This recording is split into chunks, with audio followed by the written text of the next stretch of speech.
Pernahkah kita berpikir ketika melihat ada permasalahan di dalam pernikahan atau ketika orang berpacaran atau di dalam hubungan pertemanan, apa yang sebenarnya menyebabkan masalah itu terjadi?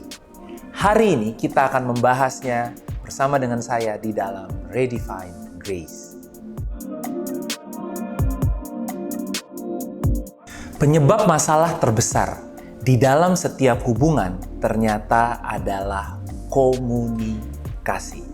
Komunikasi adalah cara kita mengungkapkan apa yang ada di dalam pikiran kita, atau mungkin bagi wanita apa yang ada di dalam perasaan mereka kepada pasangan mereka. Sebelum kita membahas tentang komunikasi, kalau kita melihat sedikit tentang budaya di dalam pernikahan, maka kita harus membangun suatu budaya di mana pernikahan kita haruslah menjadi suatu tempat yang aman, suatu rumah yang aman. Diri kita sendiri haruslah menjadi suatu rumah yang aman untuk suami kita atau untuk istri kita bisa berbicara dan mengungkapkan pemikiran mereka, juga perasaan-perasaan mereka. Menjadi rumah yang aman untuk pasangan kita bisa bercerita dengan kita adalah merupakan suatu budaya yang perlu kita bangun di dalam pernikahan kita. Hal yang harus kita perhatikan untuk membangun komunikasi yang baik adalah dengan menciptakan budaya. Dan budaya itu, kalau kita lihat kepada topik kita yang di belakang, kita harus menjadi rumah yang aman bagi pasangan kita, bagi orang yang kita ajak bicara. Sehingga dia bisa bercerita, dia bisa mengungkapkan apa yang ada di dalam pikirannya, apa yang ada di dalam perasaannya, dengan terbuka, tanpa takut salah, tanpa takut dihakimi, tanpa takut dimarahi. Dan budaya itu harus kita bangun supaya kita menjadi rumah yang aman untuk orang bisa tinggal di dalam kehidupan kita. Dan yang kedua yang harus kita perhatikan sebelum kita belajar tentang berkomunikasi adalah kita harus bisa selalu menjaga pikiran kita. Karena sebenarnya yang kita jaga itu bukan mulut kita, yang kita jaga pikiran kita. Mulut kita hanyalah merupakan buah dari apa yang menjadi pemikiran kita. Jadi pastikan pikiran kita adalah pikiran yang terus diperbaharui dengan firman Tuhan. Kita berpikir dengan benar, bukan berpikir dengan semua kebohongan yang kita percayai yang ada di dalam pikiran kita. Sehingga kita tahu bagaimana caranya untuk berkomunikasi dengan baik. Filipi 4 ayat yang ke-8 mengatakan jadi akhirnya. Ini seperti suatu kesimpulan. Saudara-saudara, semua yang benar, semua yang mulia, semua yang adil, semua yang suci, semua yang manis, semua yang sedap didengar, semua yang disebut kebajikan dan patut dipuji, pikirkanlah semuanya itu. Sebelum kita berkomunikasi, perhatikanlah apa yang kita pikirkan. Apa yang selalu ada di pikiran kita. Apakah yang ada di pikiran kita adalah kekecewaan? Apakah yang ada di pikiran kita adalah kebingungan, kekhawatiran, kemarahan kita? Dan firman Tuhan mengajarkan kita pastikan supaya pada akhirnya setiap kita memiliki pikiran yang benar.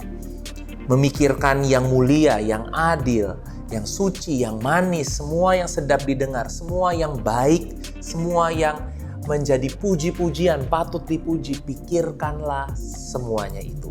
Saya percaya pikiran yang benar akan membuat kita dapat berkomunikasi dengan benar.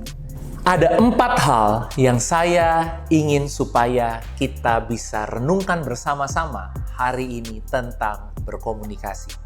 Yang pertama adalah apakah tujuan komunikasi? Saudara, tujuan komunikasi bukanlah mencari siapa yang benar dan siapa yang salah. Atau untuk menentukan dia yang salah, saya yang benar. Tujuan berkomunikasi adalah untuk mengejar damai sejahtera. Sehingga tujuan akhir ini harus benar-benar kita pahami. tujuan kita berkomunikasi bukanlah supaya terjadi keretakan di dalam rumah tangga, bukanlah supaya terjadi perpisahan, maka kita akan mulai memilih kata-kata apa yang akan kita keluarkan dari mulut kita. Untuk contoh, kita tidak akan mudah bilang, udah kita cerai aja, atau udah kita putus aja. Karena kita tahu bahwa tujuan kita berkomunikasi adalah supaya saya dan pasangan saya masing-masing bisa memiliki damai sejahtera. Kita bisa saling mengerti dan kita bisa saling memiliki damai sejahtera. Sehingga tujuan akhir kita adalah kesatuan.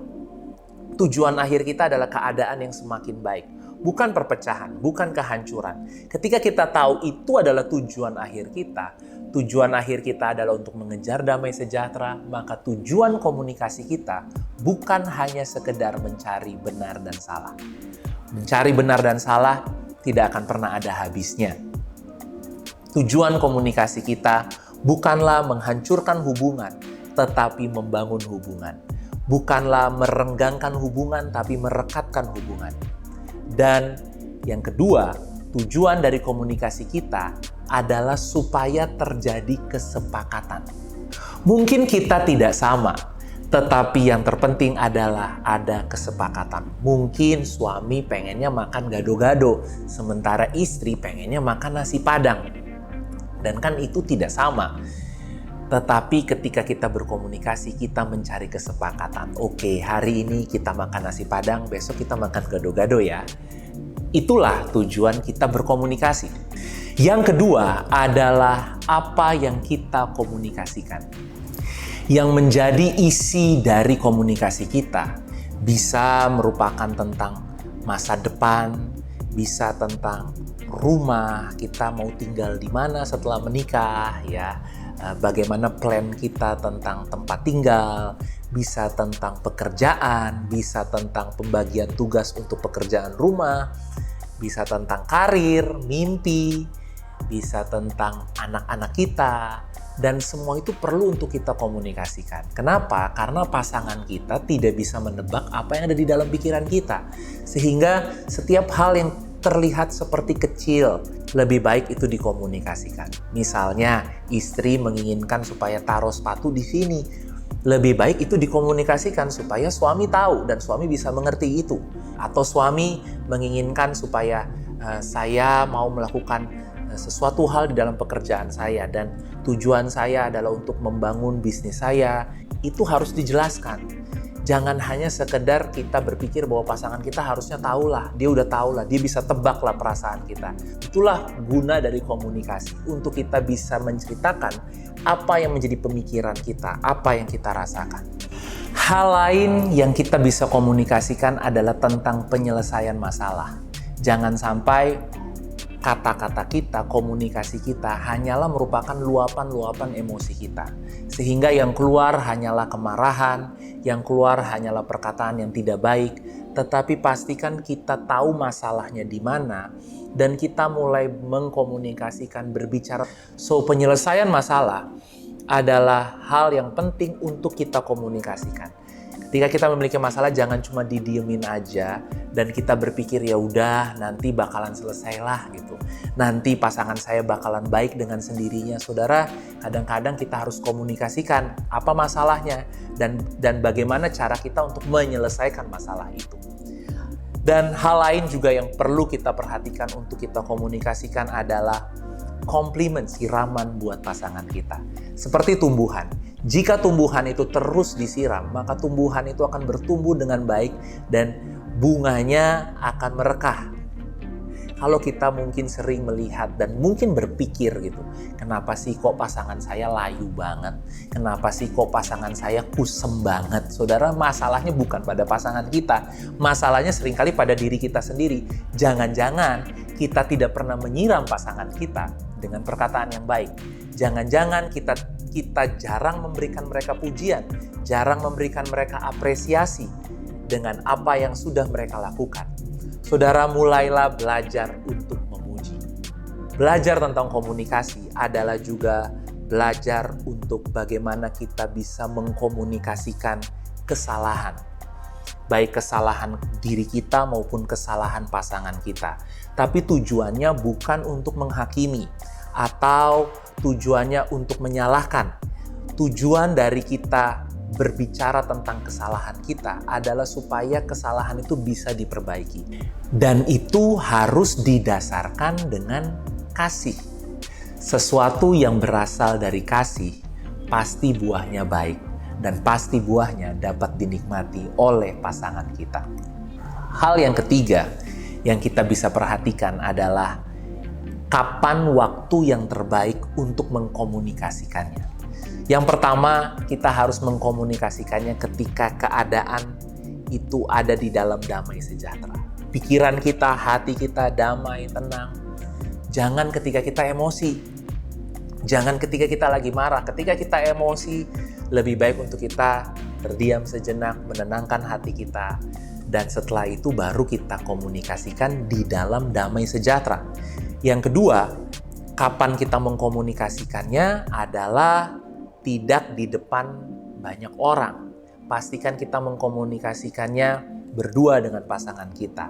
4 mata, bahkan mungkin kalau bisa jangan di depan anak kita, atau jangan di depan orang tua kita, teman-teman kita. Kenapa saudara? Karena penting supaya benar-benar yang menjadi pemikiran suami dan pemikiran istri itu bisa sampai kepada pasangannya masing-masing. Kehadiran orang lain di tengah komunikasi saudara seringkali membuat tujuan komunikasi kita akhirnya bergeser. Poin yang keempat adalah bagaimana cara kita mengkomunikasikannya. Pastikan kita mengkomunikasikannya tidak dengan emosi. Pastikan kita mengkomunikasikannya tidak dengan nada tinggi. Di dalam tangga nada kita tahu ada do rendah dan ada do tinggi. Terkadang kita harus melatih diri kita berbicara dengan pasangan kita menggunakan nada do rendah. Mama masak apa? Jangan kita pakai nada sol. Misalnya contohnya gini, Ma, masak apa? Saudara, seringkali pemilihan nada yang salah ketika kita berbicara membuat pasangan kita menjadi marah. Dan ini sangat penting untuk kita memilih nada yang baik untuk kita berbicara dengan pasangan kita. Pastikan kita berbicara lebih manis dengan pasangan kita daripada kita berbicara dengan orang lain. Jangan sampai kita berbicara manis dengan orang lain dan kita berbicara dengan nada yang tinggi kepada pasangan kita. Hal yang penting bagaimana cara kita mengkomunikasikannya adalah tidak berputar-putar. Langsung kita berbicara kepada poin yang kita mau sampaikan. Kita tidak memanipulasi dia, kita tidak mencoba menggiring opini dia. Bicarakan dengan hati yang tulus, dengan hati yang murni. Apa yang kita sampaikan dengan hati yang tulus, dengan hati yang murni, saya percaya buahnya pasti baik. Beberapa tips di dalam komunikasi ini bisa untuk kita praktekkan. Dan saya percaya komunikasi yang baik akan membuat hubungan kita menjadi lebih baik. Kolose 3 ayat 12-14 berkata, "Karena itu, sebagai orang-orang pilihan Allah yang dikuduskan dan dikasihinya, kenakanlah belas kasihan, kenakanlah kemurahan, kerendahan hati, kelemah lembutan, dan kesabaran. Sabarlah kamu seorang terhadap yang lain, dan ampunilah seorang akan yang lain, apabila yang seorang menaruh dendam terhadap yang lain. Sama seperti Tuhan telah mengampuni kamu, kamu perbuat jugalah demikian. Dan di atas semuanya itu, kenakanlah kasih sebagai pengikat yang mempersatukan dan menyempurnakan." Selamat berkomunikasi dengan baik. Tuhan Yesus memberkati.